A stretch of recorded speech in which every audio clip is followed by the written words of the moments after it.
So hi guys, నాకైతే మాత్రం ఇంత ఎండలో అయితే కాఫీ తాగాలని అయితే అనిపించింది. సో చాలా ఎండగా ఉంది. పైన చూసినట్టయితే చూసారు కదా, మబ్బు కూడా వేస్తుంది లైట్ లైట్గా. సో ఇంత ఎండలో కాఫీ ఏంట్రా అంటే మనకి అదొక ఎందుకో మా తాగాలనిపించింది. అండ్ నేనైతే రాయదుర్గ్ దగ్గర అయితే ఉన్నాను.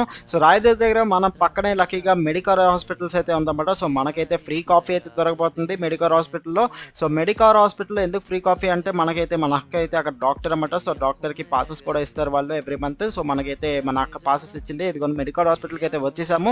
అండ్ కాఫీ ఎక్కడ తాగట్లే, హాస్పిటల్ లోపల హార్లేస్ అనమాట. సో చూసారు కదా, హార్లేస్ చాలా మంచి బ్రాండెడ్ కాఫీలు ఉంటాయి అనమాట. మీకు తర్వాత కాఫీ ప్రైస్ కూడా చూపిస్తాను ఎంత ఉంటుందని. అండ్ లోపల సెంట్రల్ ఏసీ అయితే చాలా అంటే చాలా బాగుంది గైస్, నిజం చెప్తున్నాను. అండ్ పాస్లు అయితే ఇదిగోండి రెండు, నేను మా ఫ్రెండ్ ఇద్దరం అయితే వెళ్తున్నాను అనమాట. మీకు వాడిని కూడా చూపిస్తాను. అండ్ ఇక్కడ చూసినట్టయితే మెనూ కార్డ్ అయితే వచ్చేసింది. చూసారు కదా, మెనూ కార్డ్లో స్కోప్ ఆన్ చేసి చూస్తే, జూమ్ చేస్తే పైన చూడండి క్లాసిక్ అమెరికానో కేవలం 195 రూపాయలు మాత్రమే. కాఫీ అయితే ఇక్కడ ఉంది. మా వాడైతే సిగ్గుపడుతున్నారు. సో లైక్ చేయండి.